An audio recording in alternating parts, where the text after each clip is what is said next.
other cities around the world. The problem is that there are two types very different of security issues. One is the issues related to criminal organizations. And criminal organizations is related fundamentally to drugs and the so-called war on drugs. And very unfortunate name, because of course it's impossible to conduct a war against a substance. The war is against people, against organizations. But it's a good formula to mobilize people. But of course, the war on drugs is impossible to win.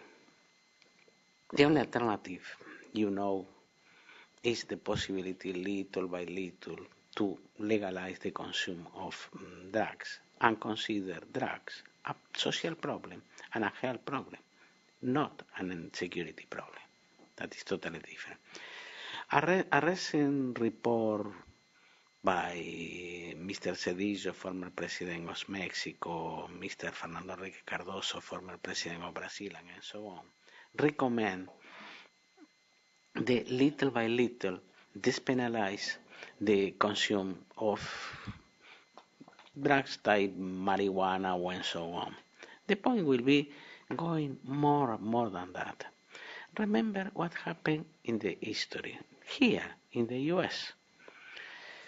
The big problem of insecurity in the years 20 was related with the prohibition to consume alcohol. After they finished the prohibition to consume alcohol, the big was related to this type of violence disappeared. Well, it's necessary to think about that. And there are two types very clear of problems with security. One is the security related with criminal gangs, with criminal organized. This could be finally a threat to the state and a threat to the regime and to democracy. But the normal criminality, that is the point that normally is part of the preoccupation of the majority of the citizens, is not a threat to democracy, is not a threat to the state. Sorry for speaking so little, but I think that is very important, very provocative. If your turn after that. Okay. Thank you very much, Juan. So now it's Steve's turn. Well, I'll try to be brief because I know that this is after lunch and you've already heard some excellent and thought-provoking presentations. I'd just like to say real quickly that I'm honored to be here to join colleagues like Marcela and Javier and Juan Real. I'd have to say that I'm a really big fan of Resdal and their work. It's crucial in bringing transparency to the study of defense and security systems in the Americas. And I don't know if all of you have had a chance to look at their comparative atlas of defense systems in the Americas. I think Juan has got a copy, and Miriam, if you could hold it up. It is something that you really ought to read because it's the only real compendium. I recommend you to go to the web page. It's very easy, www.resdal.org. You can become members and so on. Very simple. And operators are standing by. Mm-hmm.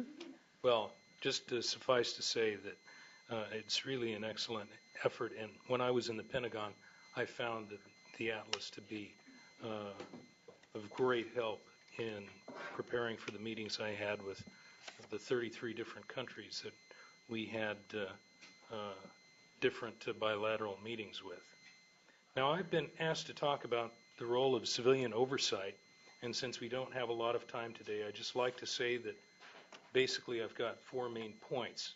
Civilian oversight of security forces makes good sense. Civil society has a role in overseeing our security forces. Civilian oversight in security forces is pretty much still in its infancy, especially in Central America, and our military and police are crucial components in supporting and defending our democracies. Now, when it comes to civilian oversight of security forces, in a country of more than 1 million people institutional benefits of this kind of thing are considerable. On the other hand, in an island nation like Dominica in the Caribbean, with a population of only 72,000 people, where most of the people in society know each other, the extra layer in the bureaucracy may not make a lot of sense when leaders are well known and the span of control in government is necessarily short. But in countries that are larger than that, institutionalization of security forces, I think, is needed in order to give them stability and to ensure that they support the democratic process instead of becoming a political power of their own, as they had been in the past in many countries, or just as bad, the militia of some political party. Now, civilian political leadership is generally more responsive to elected membership. First of all, because it enjoys the confidence of the president. Unlike powerful generals, political appointees can be removed at will. And in a broader perspective, they also have the advantage of knowing the other bureaucracies a little bit better. The downside is that they may lack in many of these societies clear perspective on what they're supposed to know in dealing with defense or security matters. But that's something that they can be educated on. Civilian political leadership can better channel communications between agencies. Career military police leaders may be more inclined to defend parochial interests, whereas cooperation can and should come from the top and the bottom, and that can happen in a civilian defense or security ministry. Civilian security ministries need to mirror the military services that may be a part of them, or the police services, the career police services that may also be a part of them.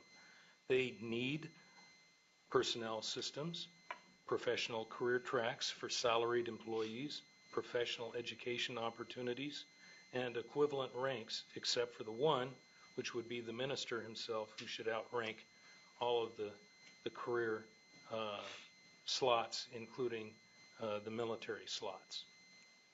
Now, civil society has a role in policy and security forces oversight. The basic concept of human rights is that they protect individuals from what governments can do to them. And if we accept that, civil society can protect such things as freedom of speech, freedom of movement, of association, and guard against unlawful search and seizure by monitoring the government organizations that are supposed to be taking care of us. Now, the trouble is governments are not always very good at policing themselves and making sure that they are living up to the rules by which they are supposed to operate, nor are government agencies as good at justifying their use of resources as they are defending their programs when it comes to approving budgets. They need some outside scrutiny, and traditionally the press does this to some extent in keeping the public informed. But organizations that we identify as civil society, organizations that retain subject matter experts, are often better equipped to identify discrepancies or policy deficiencies over time without having to defend the reputations of the subject institution. Now, not every country has good think tanks or policy interest groups. Unless they consist of amateurs or unpaid volunteers, such organizations are expensive to run. A 10-person think tank in the United States would need as a minimum something like $750,000 a year to run.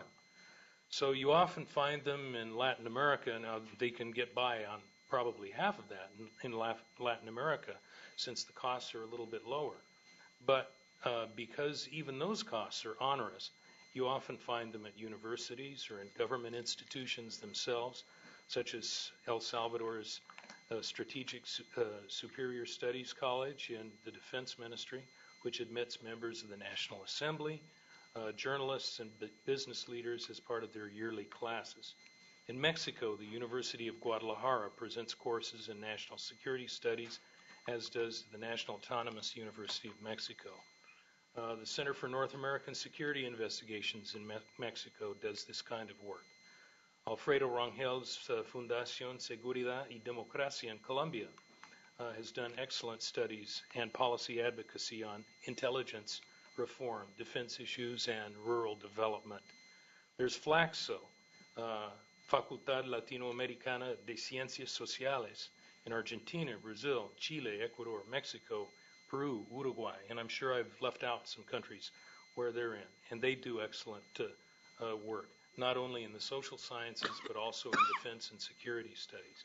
So there are some institutions that can provide this kind of oversight, and I think we need to remind ourselves that they're really important in doing this, because probably the public institutions that are most entrusted with guarding and protecting the publics in countries are the very institutions that are the most likely to overstep their bounds and step on human rights and civil liberties. Now, regional civilian oversight of security forces, third point, I think is still in its infancy, and especially in Central America. There's good reason because of this for RESDAL to exist as an organization, because it's so very difficult to keep track of the many different types of defense and security arrangements in the Americas. And RESDAL does a very good job of doing that. Let me explain what some of those differences are. First of all, there's a difference in concepts of defense. In South America, it's very different. It has more to do with borders and counterinsurgency, especially in the Andean region, whereas in Central America, it would be more focused on counter-narcotics and maintaining modicum of internal control.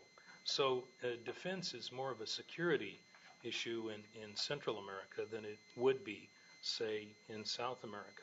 This affects how different institutions within the region can share information.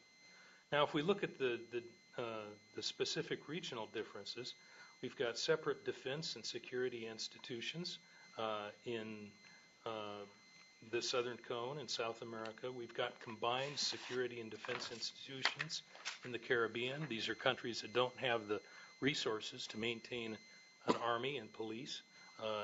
Either an organization that's called one or the other, does both functions. National police within the Ministry of Defense, which is Colombia's model. Separate Army and Navy ministries, that's what Mexico does. Police under state and municipal control, that's Mexico and the United States, and also Canada. Then there's separate ministries led by military officers or retired military that you